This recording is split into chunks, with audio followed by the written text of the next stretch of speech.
Добрый день, уважаемые коллеги. Прошу прощения за технические неполадки. Такое тоже бывает. Все-таки мы с вами работаем в онлайн-режиме. Уважаемые коллеги, меня зовут Евгений Викторович Поляков. Я являюсь автором, разработчиком учебного курса «Край, в котором я живу», методистом лаборатории развития этнокультурного образования. Вначале хочу сообщить вам информацию о том, что на сегодняшний день подготовлены методические рекомендации к учебным пособиям «Край, в котором я живу» для 2, 3 и 4 класса. Да, вот хочу вам представить методические рекомендации для 2 класса. Еще пока не решены вопросы, связанные с тиражом пособий. В ближайшее время методические рекомендации будут опубликованы. Многие учителя интересуются насчет учебного пособия для 1 класса, ведь курс «Край, в котором я живу», начинается именно с 1 класса. Так вот, к началу нового учебного года планируется издание книжки-раскраски «Край, в котором я живу» для 1 класса. Книжку-раскраску мы составляем вместе с Эльвирой Ивановной Поляковой. В конце сентября совместно с Эльвирой Ивановной Поляковой мы проведем авторский методический семинар «Особенности работы с учебным пособием «Край, в котором я живу» в 1 классе». Уважаемые коллеги, а сейчас давайте с вами перейдем непосредственно к теме нашего семинара. И чтобы наш методический семинар был наиболее продуктивный, возьмите, пожалуйста, учебник «Край, в котором я живу» во 2 классе, для 2 класса, и давайте вместе с вами будем разбираться в особенностях работы с наглядно-дидактическим материалом учебного пособия.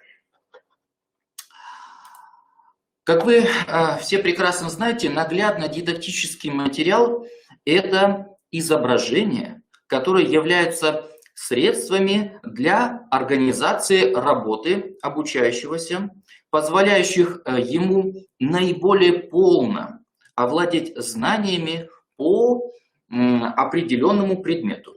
В нашем случае это по краеведению.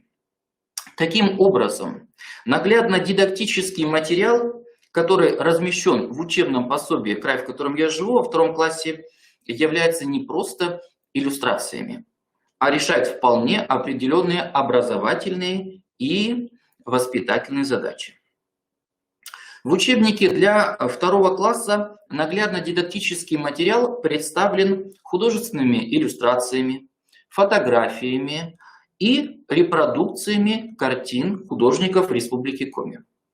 Отдельно, уважаемые коллеги, на нашем семинаре мы поговорим о системной работе именно с репродукциями картин в рамках краеведческого курса. Почему именно работа с картинами особенно важна в краеведческом курсе? Вот давайте рассмотрим цель курса «Край, в котором я живу». Это освоение природно-культурного и историко-культурного наследия Республики Коми. Картины, репродукции которых размещены в учебных пособиях по краеведению, являются объектами культурного наследия Республики Коми. Оригиналы картин хранятся в запасниках, выставках Национальной галереи Республики Коми. Кроме этого, изучая произведения изобразительного искусства, младшие школьники изучают авторов этих картин, знаменитых художников Республики Коми, деятелей культуры, что является одним из важных элементов краеведческой работы. Давайте рассмотрим с вами, как изучение картин связано с планируемыми личностными, предметными, а также метапредметными результатами освоения учебного курса во втором классе. Итогом освоения произведений изобразительного искусства являются следующие личностные результаты. Это эстетическое воспитание на основе знакомства с произведениями изобразительного искусства. Воспитание уважительного отношения к красоте окружающего мира и мира животных, к собственным переживаниям, вызванным восприятием природы, интерпретация идейного смысла художественных произведений, развитие этических, то есть нравственных чувств, доброжелательности и эмоционально-нравственной отзывчивости, понимание и сопереживание чувствам других людей. Следующие предметные результаты. Младшие школьники научатся определять особенности растительного мира тайги и тундры, характеризовать формы земной поверхности и водоемы Республики Коми, характеризовать особенности некоторых городских и сельских поселений Республики Коми. Так, метапредметные результаты. Да? Отдельно рассмотрим регулятивные универсальные учебные действия. Младшие школьники научатся работать по плану, сверять свои действия с целью, принимать и сохранять учебную задачу. Так, познавательные универсальные учебные действия. Это младшие школьники научатся сравнивать и различать особенности изучаемых объектов, сравнивать репродукции картин с содержанием текстового материала, строить рассуждения в форме связи простых суждений об изучаемом объекте. Также проводить аналогии между изучаемым краеведческим материалом и собственным личностным опытом. Выделять существенную, ключевую информацию из репродукции картин и иллюстраций. Так, ну отдельно рассмотрим коммуникативные универсальные учебные действия. Младшие школьники научатся участвовать в диалоге, вырабатывать общую позицию по теме обсуждения, строить понятные для собеседника высказывания, правильно воспринимать информацию и вести диалог с автором произведения, формулировать свое мнение и свою позицию, учитывая мнение других людей, строить монологические высказывания и рассказывать об изученном объекте. Да? В нашем случае это о картине. Адекватно использовать речевые средства в процессе рассказывания в ходе выполнения различных творческих работ. Уважаемые коллеги, в учебном пособии «Край, в котором я живу» для 2 класса содержится 20 репродукций картин.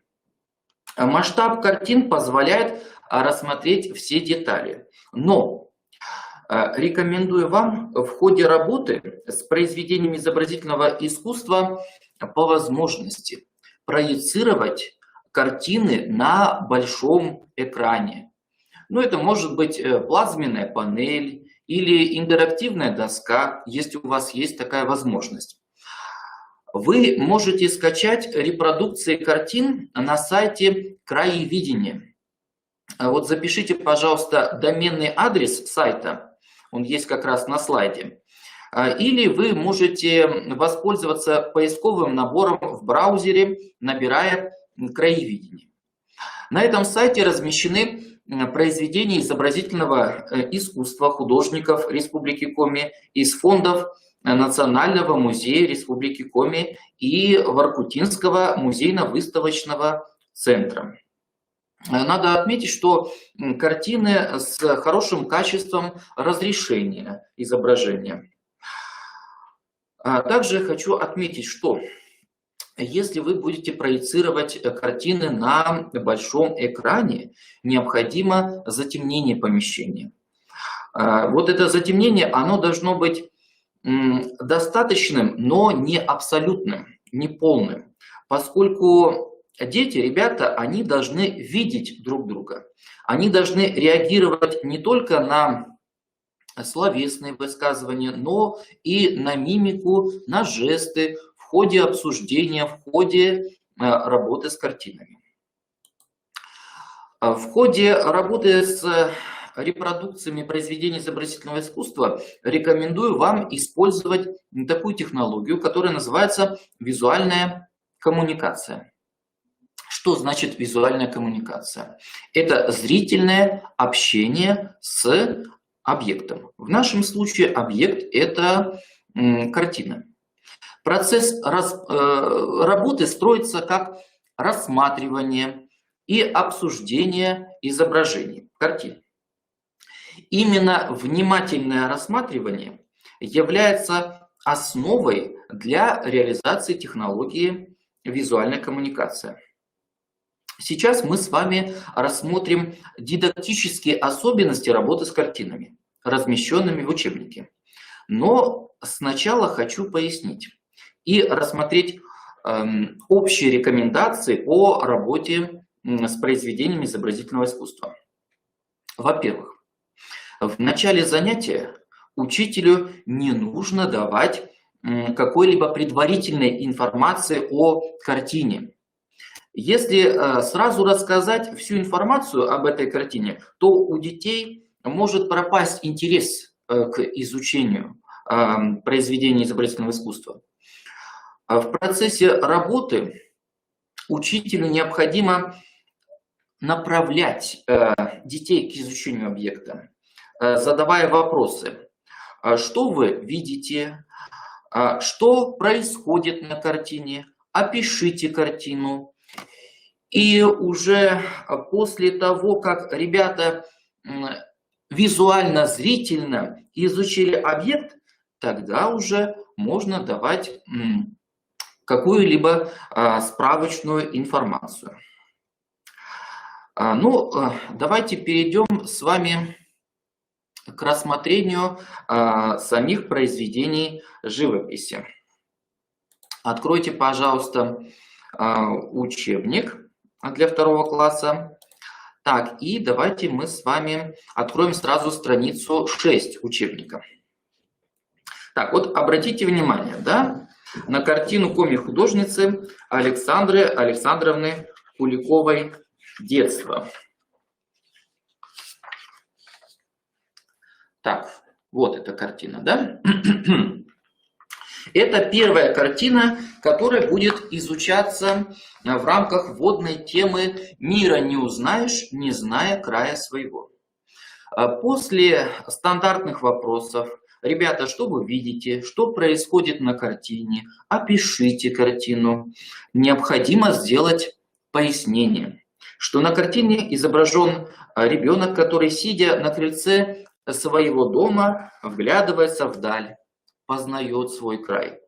Можно провести аналогию между героем произведения изобразительного искусства и младшими школьниками, которые на уроках краеведения будут изучать природу, историю и культуру Республики Коми. Уважаемые коллеги, в процессе изучения с детьми картин рекомендую дать краткую биографическую информацию о художниках Республики Коми. Вот надо отметить, что в методических рекомендациях будет краткая информация как раз представлена о художниках и авторах текстов пособия «Край, в котором я живу».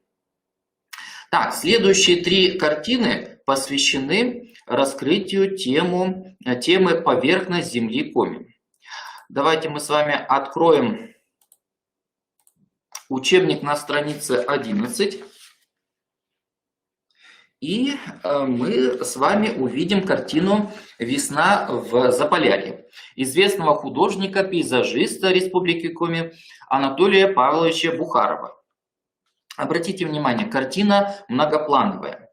Учитель сначала может дать задание: рассмотреть передний план, где изображены оленевод со стадом северных оленей, нарты, традиционное средство передвижения оленеводов, бегущая собака, Затем обратить внимание учащихся уже на задний план картины, где изображены горы приполярного Урала.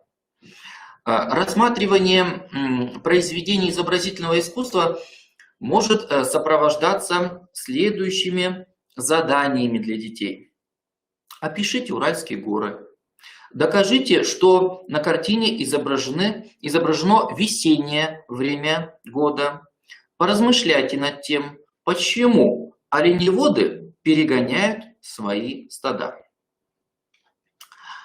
Так, следующая картина. Вернее, даже две картины сразу на одной странице.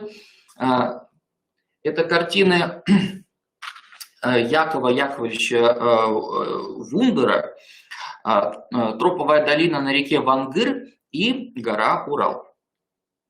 Вот после внимательного рассматривания картины Якова Вундера «Троповая долина на реке Вангыр» с использованием технологии визуальной коммуникации можно предложить второклассникам воображаемую ситуацию.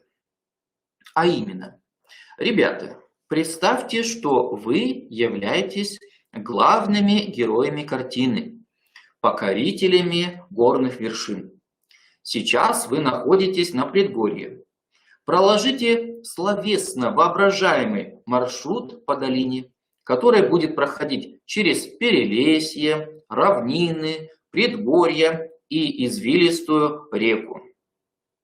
В ходе этого задания дети рассказывают свой горный маршрут с опорой, а опора будет как раз репродукция картины. Красоте горного пейзажа уже в осенний период посвящена картина Вундера «Гора Урал». Центральный план картины – сама гора Урал. При рассматривании пейзажа можно предложить учащимся тоже воображаемую ситуацию. Представьте, что сейчас вы находитесь на вершине горы Урал. Что вы видите и чувствуете на высоте птичьего полета? Обратите внимание младших школьников на передний план картины, на подножье горы Урал. Здесь изображено разнообразие растительного мира Уральских гор. Целесообразно дать задание. Ребята, перечислите деревья, которые растут в горной местности. Вот мы, например, можем увидеть ель, лиственницу, пихту, березу, покрытую оранжевыми листьями. И в ходе знакомства младших школьников с произведениями изобразительного искусства учителю необходимо обратить внимание на время года. Можно предложить учащимся назвать краски осени. Оранжевые, желтые, багряные и коричневые цвета. Уважаемые коллеги, обращайте, пожалуйста, внимание на биографические данные художника Якова Яковлевича Вундера. Художник на самом деле родился не в Республике Коми, он родился в Саратовской области. Однако всю свою жизнь он посвятил Заполярью. С 1954 года он работал в геологических экспедициях, занимался художественной фотографией. Большинство живописных и графических работ он посвятил Уралу. Надо сказать, трагической оказалась судьба художника. В 1966 году он погиб в экспедиции при переправе через реку Кожи. В рамках изучения темы в гости к временам года рекомендуется поработать с картинами «Воркутинская тундра», «Северная весна» и «Летний день». В начале работы с картинами задавайте стандартные вопросы. Что вы видите? Что происходит на картине? Опишите картину. Первая картина. Анатолия Павловича Бухарова. Картина Анатолия Павловича Бухарова «Воркутинская тундра». Учителю необходимо обратить внимание на то, что наш край необъятный. Большую часть территории Коми-края занимает, большую часть территории Коми-края занимает тундра. Учителю следует обратить внимание детей на холодные краски. Темно-синие, белые, светло-серые, голубые, бирюзовые. Центральной деталью картины является товарный поезд, доставляющий адресатам уголь. Главный замысел художника – поезд на фоне безжизненной тундры символизирует движение вперед. Рекомендуется, чтобы сами школьники попытались сформулировать этот художественный замысел. Рекомендуется сосредоточить внимание, взор школьников на типичные погодные явления тундры. Вот обратите внимание, да, на картине мы можем увидеть, что здесь изображена морозная зима, пурга, вьюга, метель, снежные бури.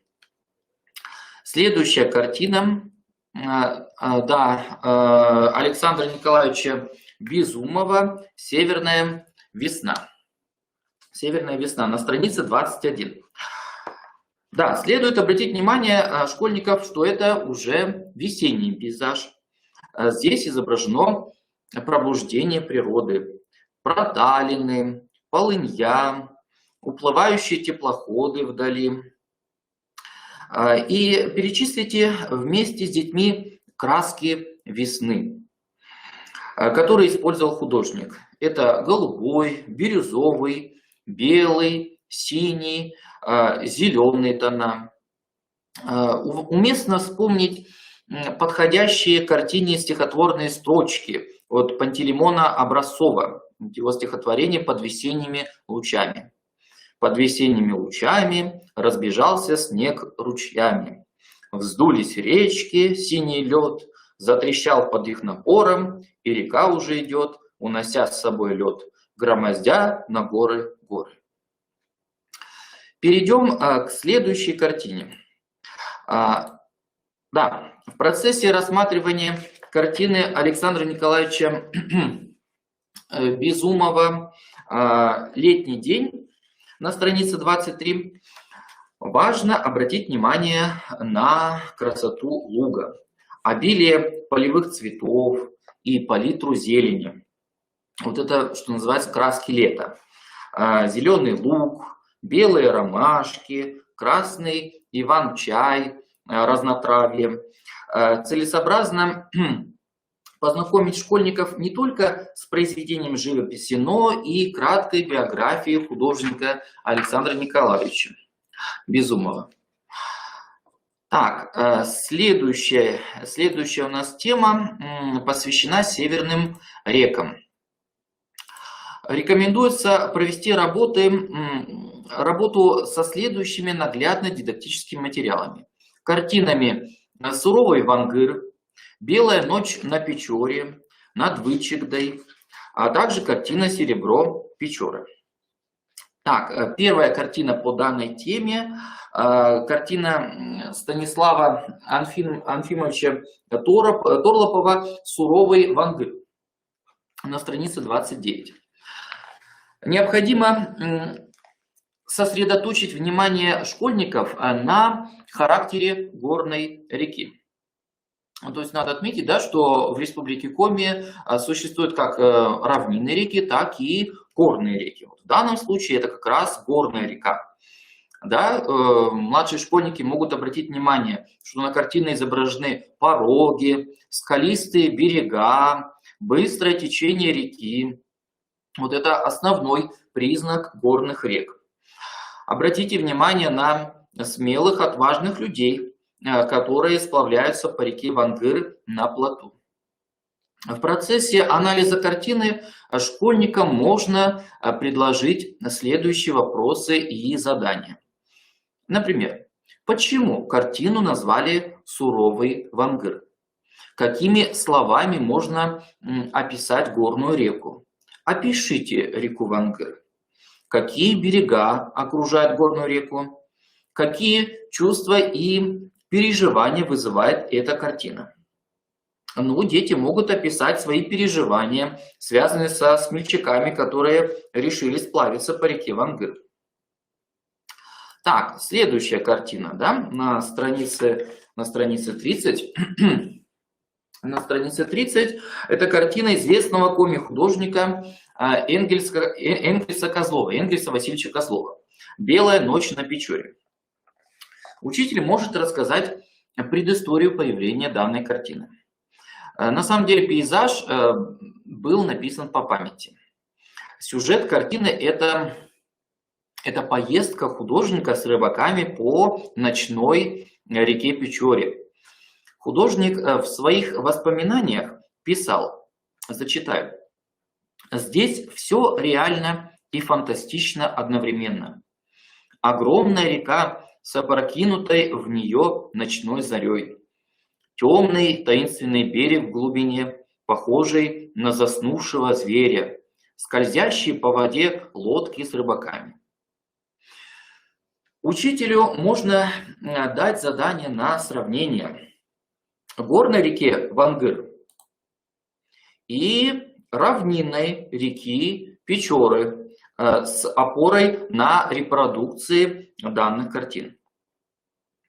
Рассматривание репродукции картины Энгельса Козлова «Белая ночь на Печоре» может сопровождаться чтением отрывка из рассказа Ивана Каданева «Белой ночи». Вот она, пора белых северных ночей. Солнце ушло за горизонт, а день стоит, не меняется. Тишина. Небо, как вода, точно струится, дышит светом и лаской. Самое время, отбросив все заботы, вырваться на берег с удочкой. Что может быть лучше рыбалки? Следующая картина Евгения Петровича Борисевича «Над Вычегдой» на странице 32. На странице 32. Картина выполнена в технике графика. Да? Так, картина связана с чтением рассказа Василия Степановича Журавлева-Печорского «Вычегда» на странице 31. Обратите внимание. Раньше Вычегда была рекой-работягой. Тогда она не знала ни сна, ни отдыха, трудилась и днем, и ночью. По всей реке плыли плоты. Их спускали по реке с весны до поздней осени. Самолета эти плоты казались палочками, считалочками. Вот вопрос номер 2 рубрики «Подумай и ответь». Обратите внимание, направлен на активизацию работы с картиной Евгения Борисевича. Вот зачитаю вопрос. Известный коми-поэт Иван Вавилин назвал реку Вычегду другом человека. Объясни, почему? И вот учащиеся по картине могут ответить, что в одно время по реке по реке Вычегде сплавляли лес. Рекомендуется учителю задать дополнительные вопросы по картине. Почему бревна переплавляют по реке? Как сложены бревна для сплава? Как сплавляют бревна? Дети могут заметить, что бревна транспортируют теплоходом. Учителю стоит отметить, что на сегодняшний день лесосплав уже не используется, да, в производственных целях. В Республике Коми лес перевозят автомобильным транспортом и по железной дороге. Хотя сейчас правительством Республики Коми вновь предложена инициатива возрождения лесосплава на северных реках. Еще одна картина, связанная с темой «Северные реки», это картина Рема Ермолина «Серебро Печоры» на странице 37. На странице 37. Задание номер 2. Да, вот обратите внимание внизу. Задание номер 2 из рубрики «Выполни сам» на странице 38 направлено на активизацию работы с картиной. Прочитаю задание. Рассмотри репродукцию картины коми-художника Рима Николаевича Ермолина «Серебро Печоры» и соотнеси изображенное на ней с текстом. Объясни название картины. Так, таким образом, вот это задание предполагает размышление учащихся, основанное на обсуждении прочитанного текстового материала на странице 37, да, посвященное рыбоводческим хозяйству, и также на основе внимательного рассмотрения репродукции картины. Но на картине изображен коллектив одного из рыбоводческих хозяйств Республики Коми. Прочитав название картины, учащиеся должны поразмышлять над тем, что серебро Печоры – это, во-первых, аналогия, то есть сравнение с серебристым цветом чешуи обитателей водоемов, рыб ценных пород. Да? Вот здесь, если внимательно рассмотреть, изображены рыбы семга, сик, омуль. Но также под серебром Печоры имеется в виду ценность рыбных богатств северных рек. То есть серебро – это как вот благородный, драгоценный металл. Также серебро – это и рыбы, тоже это большая ценность. Ценность обитателей водоемов. То есть таким образом, уважаемые коллеги, организация работы с заголовками как текстов, так и картин может быть эффективно в формировании метапредметных универсальных учебных действий детей, да, младших школьников.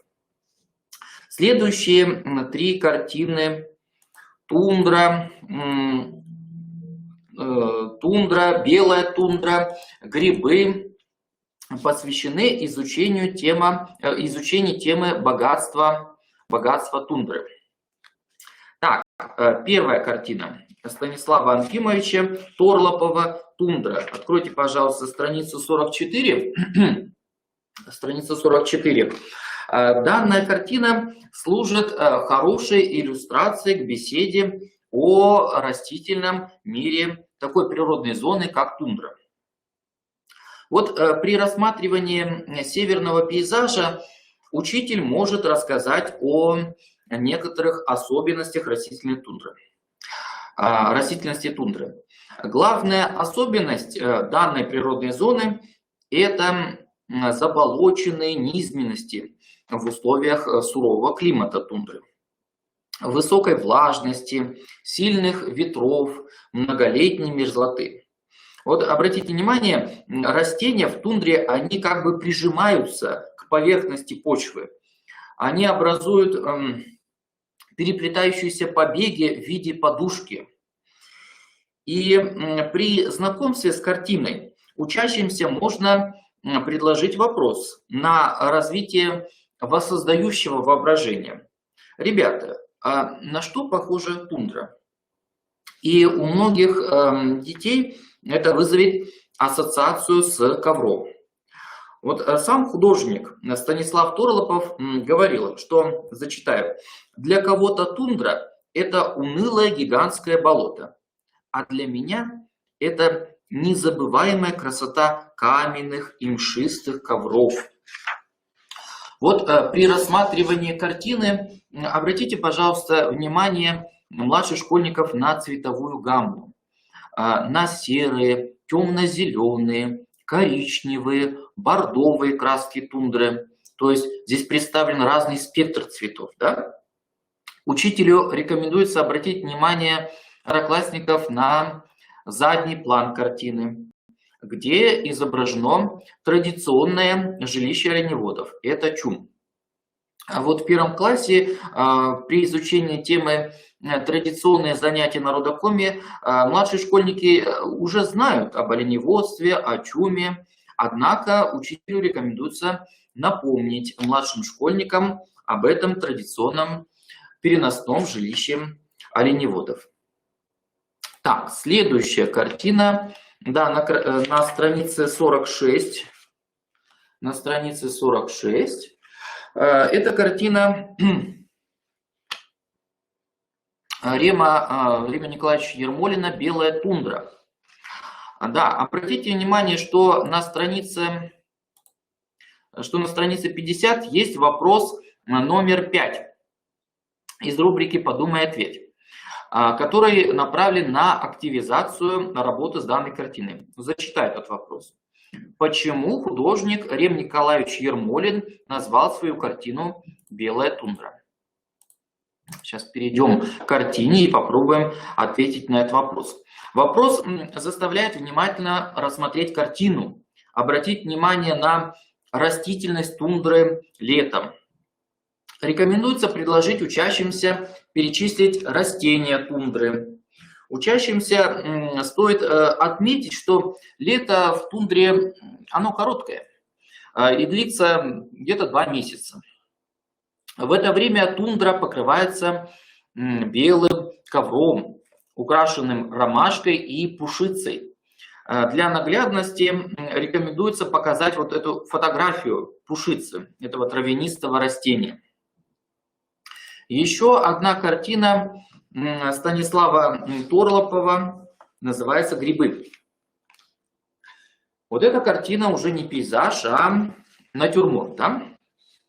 И при работе с картиной рекомендуется использовать дидактическую игру. Назови гриб.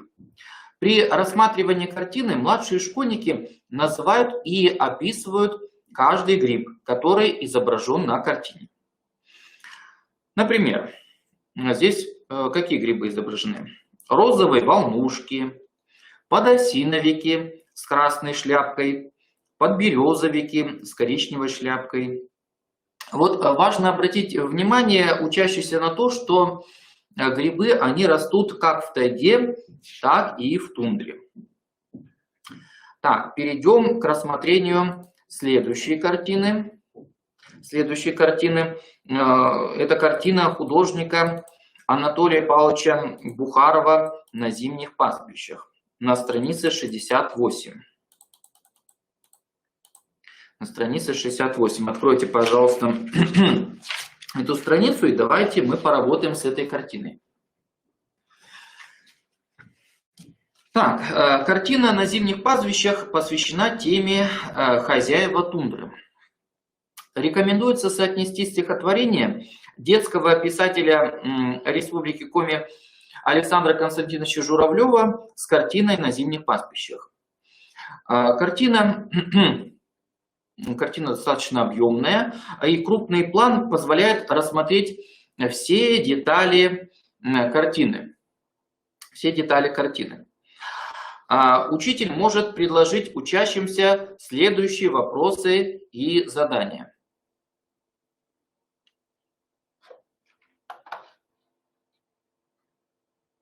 Уважаемые коллеги, как меня слышно? Так, хорошо. Ну, бывают некоторые технические проблемы. Хорошо. Ну, поскольку у нас запланировано несколько семинаров в одно и то же время, поэтому бывают некоторые технические сбои. Так, перейдем к рассмотрению данной картины. Да, соотнесите стихотворение детского писателя Журавлева Александра Константиновича с картиной «На зимних пастбищах». Учитель может предложить учащимся следующие вопросы и задания. Ребята, как выглядят северные олени? Как одет оленевод? Опишите традиционное средство передвижения оленеводов – нарты. Какую пользу приносит северный олень человеку? То есть эти все вопросы, на самом деле, детки уже рассматривали в 1 классе, да, когда была тема традиционные занятия народа Коми, в частности, это оленеводство. Но, тем не менее, рекомендуется вспомнить все вот эти моменты. И также рекомендуется задать такой вопрос. Почему у одних оленей есть рога, а у других нет? Вот, уважаемые коллеги, по поводу последнего вопроса. Ребята могут предположить, что рогов нет у самок северного оленя. На самом деле рога есть как у самцов, так и у самок. Вот этим северный олень, он отличается от других оленей, да, у которых самки безрогие.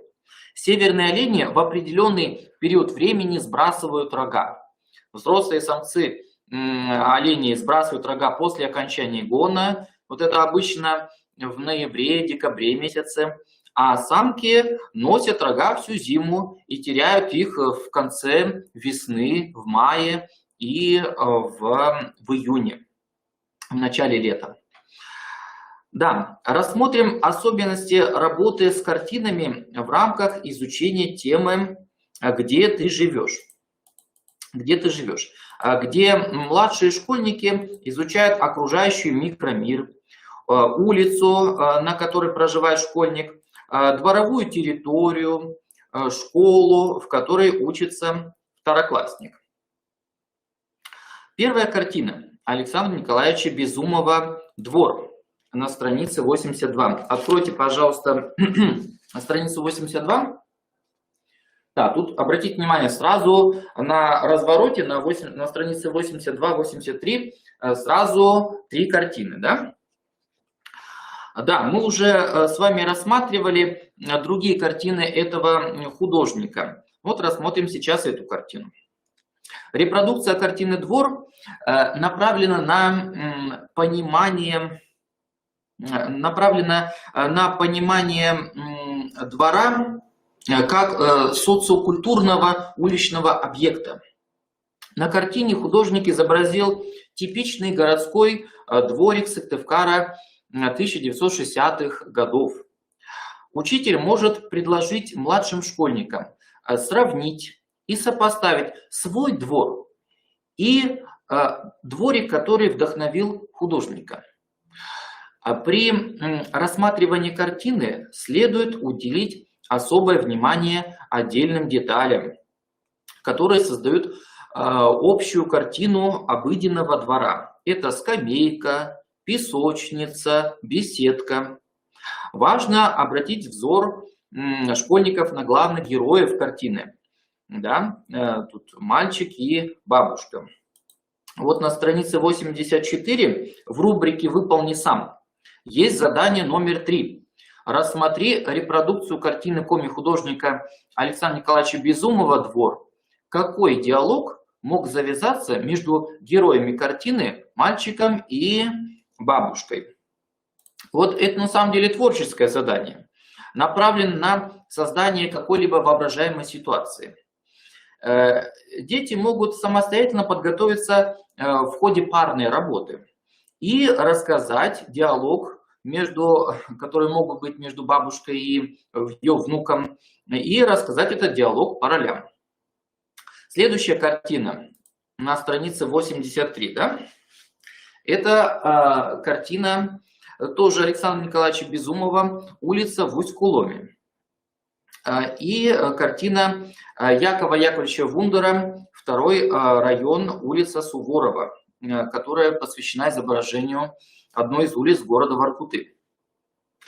Так, на странице 84 можно увидеть картину заслуженного художника РСФСР Валентина Полякова «Улица Кирова в Сыктывкаре». Вот, уважаемые коллеги, на основе анализа представленных произведений изобразительного искусства, вот этих 3 картин, дети должны выявить общие и отличительные особенности городских и сельских улиц. Вот в результате сопоставления картин выявите ряд отличительных признаков, характерных для улиц сельских местностей. Да? Как, например, улица в Усть-Куломе. Это бревенчатые дома, деревянные изгороди, узкие улочки. Учителю рекомендуется обратить внимание младших школьников на отдельные детали сельских улиц. Да? Например, заготовка строительного материала для возведения нового бревенчатого дома вместо старого покосившегося. Вот таким образом в селе на смену старого всегда приходит новое. Художники Валентин Поляков и Яков Вундер, которые изобразили улицы северных городов, показали особенности расположения уличных объектов. Вот обратите внимание, уличных объектов города. Это кирпичные высотные здания, дороги асфальтированные, памятники, улицы, фонари, парк. Все это характерно для городских улиц. Так, уважаемые коллеги, перейдем к следующей картине Николая Александровича Ремзакова. Картина называется «В предместьях Куратова». В предместьях Куратова. На странице 85. Картина повествует о безоблачном детстве, проведенном в деревне. Художник изобразил небольшую речку Буб, одну из достопримечательностей села Куратова, Сысольского района. Пейзаж картины солнечный, радостный, оптимистичный. И при рассматривании произведений изобразительного искусства необходимо обратиться к личностным переживаниям школьника. Рекомендуется попросить рассказать о настроении, которое возникло у детей при рассматривании картины. Второклассникам можно предложить следующие вопросы. Ребята, хотелось бы вам побывать в этом месте. Чем заняты дети? Чем примечательно предместье Куратова? Почему дети облюбовали это место? Какие чувства вызывает эта картина? И вот эту картину необходимо соотнести с темой занятия. Заманчивые родные уголки. Вот эта тема посвящена достопримечательностям города, села, в котором проживают учащиеся, и вот эти достопримечательности, которые очень дороги для детей. И вот стоит отметить, что для жителей Куратова изображенная рекреационная зона является природной достопримечательностью. И после изучения темы рекомендуется дать детям задание нарисовать достопримечательность своего села или города. При этом пусть ребенок сам выберет, какую достопримечательность он будет рисовать. Вот это должен быть его личностно-эмоциональный выбор. Рассмотрим картины, посвященные теме «В селах древние былины». Да, откройте, пожалуйста, страницу 98. И давайте мы с вами рассмотрим картину Сергея Григорьева «Северный поселок». Так, предложите по картине вопрос и задание. Почему художник так назвал свою картину? Ребята, докажите, что на картине изображено сельское поселение. Перечислите особенности сельского дома северного типа. Учителю рекомендуется показать основные элементы традиционной жилой постройки. Крыльцо, обратите внимание, крыльцо, изгородь, лестница. Обратите внимание на хозяйственную постройку с помостом. Вот она, хозяйственная постройка с помостом. Она служит для, вот эта пристройка, для разведения домашних животных. Можно дополнить описание детей тем, что традиционно в сельских поселениях дома снаружи не обшивались. Тем самым коми не хотели скрывать красоту бревенчатого сруба. Так, давайте мы с вами обратимся к следующей картине. Это картина на странице 101. На странице 101. Картина Владимира Григорьевича Рогачева «Зимний вечер. Село Иб в Республике Коми». На картине изображена сохранившаяся часовня святых апостолов Петра и Павла. Данная часовня является достопримечательностью села. После вопроса и задания «Что вы видите?», «Опишите картину», можно предложить учащимся следующую воображаемую ситуацию. Ребята, представьте себя героем этой картины.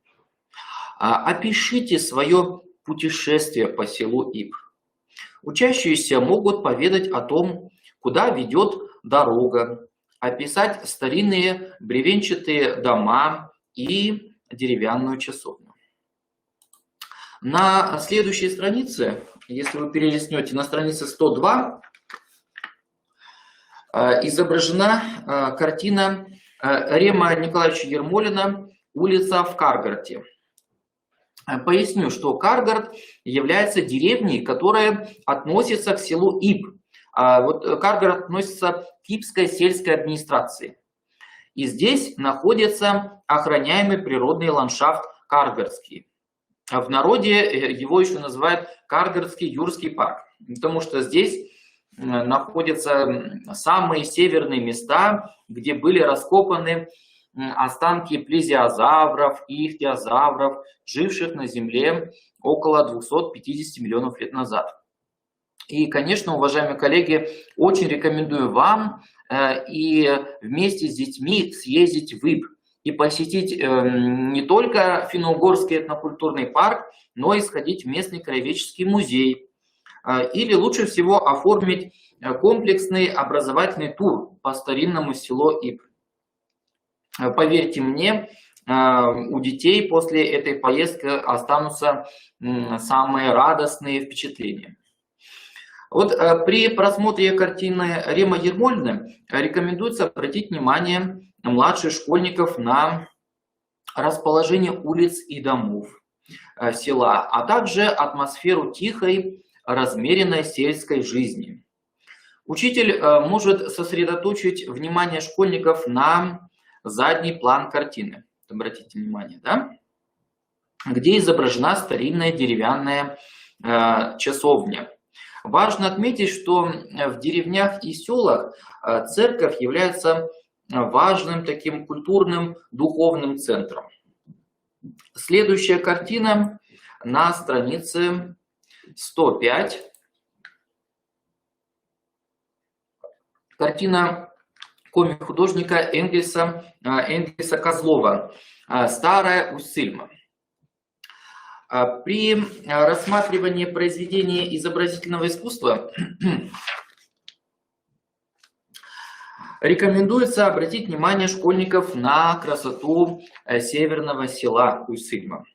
На картине запечатлен уголок Уссыльмы со старинным колодцем в виде журавля. Обратите внимание. Да? В процессе рассматривания картины обращайте на традиционные двухэтажные жилые постройки, которые характерны для села Уссыльма. Вот самыми распространенными типами жилища уссылемов были изба с русской печью и пристроенными к ней сенями под двускатной крышей. А также обратите внимание на дом. Это дом пятистенок. То есть здесь мы видим с одной стороны четырехстенный сруб, но он разделен между собой пятой капитальной стеной. Вот эта стена, она отделяет две половины дома друг от друга. Вот эти постройки характерны для Уссыльмы. Также в рамках изучения, давайте перелистнем учебник и найдем страницу 109. 109. Обратите внимание на картину художника Александра Николаевича Безумова. Много картин в учебном пособии Александра Николаевича Безумова. И вот одна из картин описывает городской пейзаж. Картина «Новый микрорайон». На данной картине художник изобразил один из микрорайонов города Сыктывкар. Данная картина многоплановая, поэтому требуется неторопливое и тщательное рассматривание. Анализ картины можно организовать в условиях групповой работы. используйте прием, так называемый прием мозаика. Целесообразно выделить 3 фрагмента картины. Это одна группа учащихся рассматривает фрагмент картины «Школьная площадка». Вот обратите внимание справа. Школьная площадка. Другая группа детей рассматривает фрагмент картины «Гаражи» слева. Третья группа изучает центральную композицию картины «Дорога». Каждая группа школьников раскрывает свою микротему по предложенному фрагменту. И в результате объединения вот этих 3 микротем мы как бы собираем мозаику из фрагментов картин. И у нас должен получиться целостный рассказ. Вот, например, приведу пример. В городе появился новый микрорайон. Здесь построена школа. Вот мы видим описание первого фрагмента. Возле нее есть школьная площадка, где ребята играют во время прогулки. Напротив школы гаражи. Там автолюбители ремонтируют свои машины. Вот мы видим описание второго фрагмента картины. Между школой и гаражами проложена пешеходная дорога. По ней каждый день жители нового микрорайона спешат по своим делам. Описание 3-го фрагмента картины. Уважаемые коллеги, можно сопоставить изучение данной картины с картиной Сергея Григорьева «Северный поселок» на странице 98. На странице 98 и сравнить городское и сельское поселение Республики Коми. Ну, рассмотрим еще одну картину, еще один наглядно-дидактический материал по теме «Памятник. Память прошлого». Это картина, по которой учитель может организовать работы с